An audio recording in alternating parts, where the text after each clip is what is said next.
Chapter 45.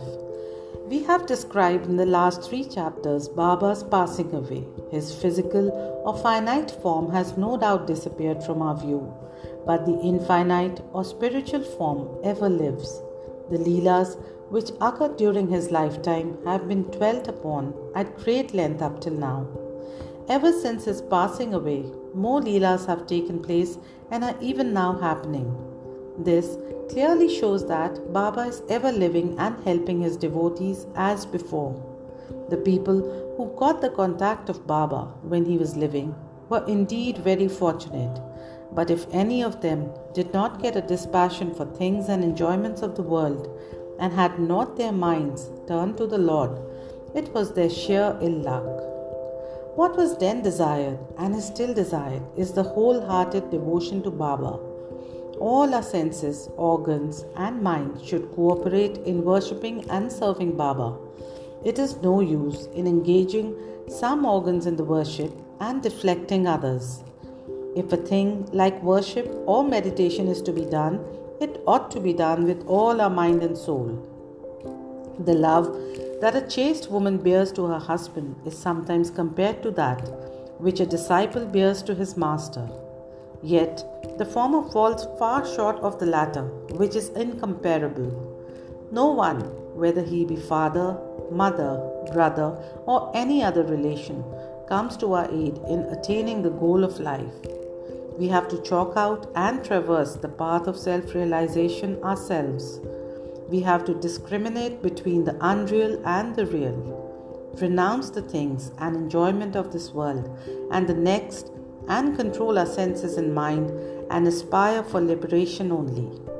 Instead of depending upon others, we should have full faith in ourselves. When we begin to practice discrimination, we come to know that the world is transient and unreal, and our passion for worldly things becomes less, and ultimately we get dispassion or non-attachment for them. When we know that Brahma, which is no other than our Guru, is the sole reality, and as it transcends and besets the seeming universe, we begin to worship it in all creatures. This is the unitive bhajan or worship. When we thus worship Brahma or Guru wholeheartedly, we become one with him and attain self-realization. In short, always chanting the name of Guru and meditating on him enables us to see him in all beings and confers eternal bliss on us. The following story will illustrate this. Kaka Sahib's doubt and Anand Rao's vision. It is well known that Sai Baba had enjoyed Kaka Sahib Dikshit to read daily 2 works of Sri Eknath, Bhagavad and Bhavartha Ramayana. Kaka Sahib read these daily while Baba was living and followed the practice even after Baba's passing away. Once, in Kaka Mahajani's house in Chowpatty, Mumbai, Kaka Sahib was reading Eknathi Bhagavad in the morning. Madhavrao Deshpande, alias Shama, and Kaka Mahajani were then present and listened attentively to the portion read. Therein, the 9 nathas or siddhas of the Rishabh family, viz. Kavi, Hari, Antariksha, Prabuddha, Pipalayan, Avirhotra, Drumil, Chamas, and Karabhajan expounded the principles of the Bhagavad Dharma to King Janak. The latter asked all the 9 nathas most important questions, and each of them answered them satisfactorily. The first, that is, Kavi explained, what is Bhagavad Dharma? Hari, the characteristics of Bhakta. Antariksha, what is Maya? Prabuddha, how to cross Maya.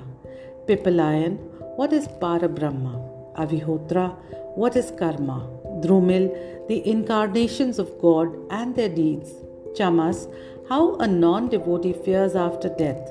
Karabhajan, the different modes of worship of God in different ages. The substance of all the exposition was that in this Kali age, the only means of liberation was the remembrance of Hari's or Guru's feet. After the reading was over, Kaka Sahib said in a despondent tone to Madhavrao and others, "How wonderful is the discourse of the 9 nathas on bhakti or devotion, but at the same time how difficult it is to put it into practice. The nathas were perfect, But is it possible for fools like us to attain devotion as delineated by them? We won't get it even after several births. Then how are we to get salvation? It seems that there is no hope for us. Madhavrao did not like this pessimistic attitude of Kaka Sahib. He said, "It is a pity that one who by his good luck got such a jewel as Baba could cry out so despairingly. If he has unwavering faith in Baba, why should he feel restless? The bhakti of the Nathas may be strong and powerful, but is not ours, loving and affectionate? And has not Baba told us authoritatively that remembering and chanting Hari's and Guru's name confers salvation? Then where is the cause for fear and anxiety?"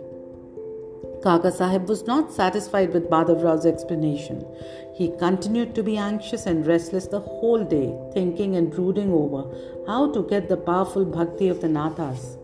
Next morning, the following miracle took place. One gentleman named Anandrao Phadke came there in search of Madhavrao. The reading of the Bhagavad was then going on. Mr. Phadke sat near Madhavrao and was whispering something to him. He was mentioning in low tone his dream vision. As there was some interruption in reading by this whispering, Kaka Sahib stopped reading and asked Madhavrao what the matter was. The latter said, "Yesterday you expressed your doubt. Now here is the explanation of it." Here Mr. Phadke's vision, explaining the characteristic of devotion and showing that the devotion in the form of bowing down or worshipping of Guru's feet is sufficient.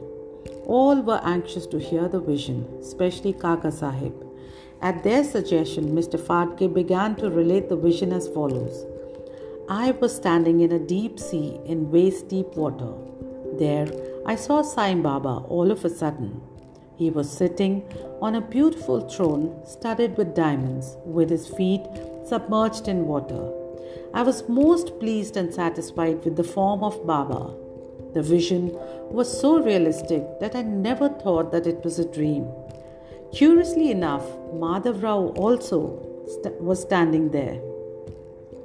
He said to me feelingly, 'Anandrao, fall at Baba's feet.' I rejoined, 'I also wish to do so, but his feet are in water. How can I place my head on them? I am helpless.'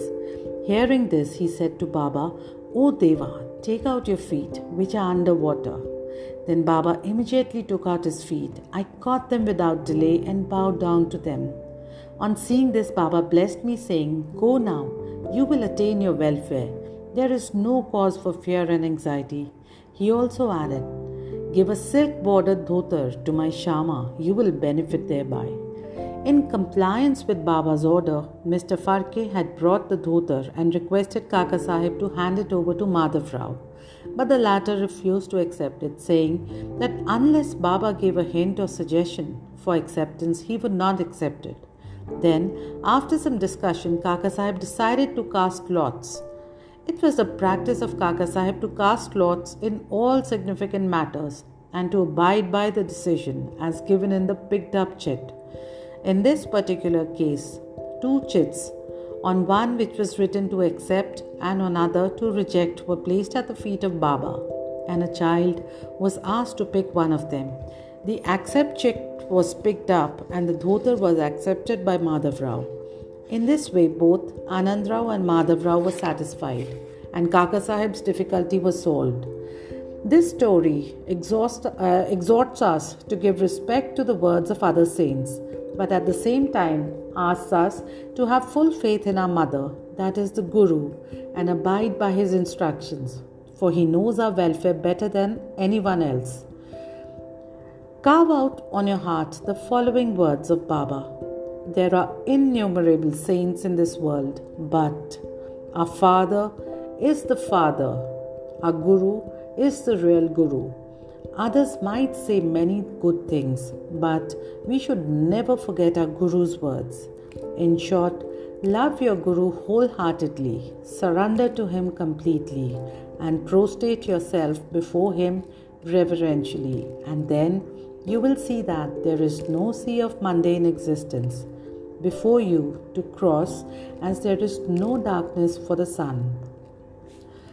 wooden plank, Baba's bedstead, and not Bhagat's.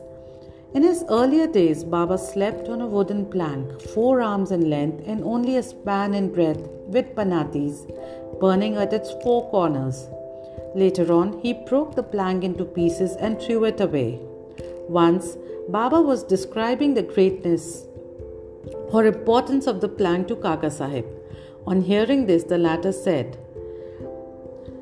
"If you still love the wooden plank, I will again suspend or hang up one in the masjid for you to sleep at ease." Baba replied, "I won't like to sleep up, leaving Malsapati down on the ground." Then Kaka Sahib said, "I will provide another plank for Malsapati too." Baba said, "How can he sleep on the plank? It is not easy to sleep on the plank. He who has many good qualities in him only can do so. He who can sleep with his eyes wide open can effect that.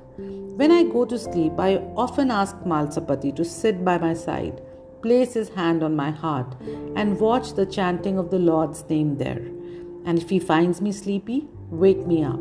He can't do even this. He himself gets drowsy and begins to nod his head. When I feel his hand heavy as a stone on my heart and cry out, 'Oh Bhagat,' he moves and opens his eyes. How can he who can't sit and sleep well on the ground, and whose asana is not steady, and who is a slave to sleep, can sleep high up on a plank?"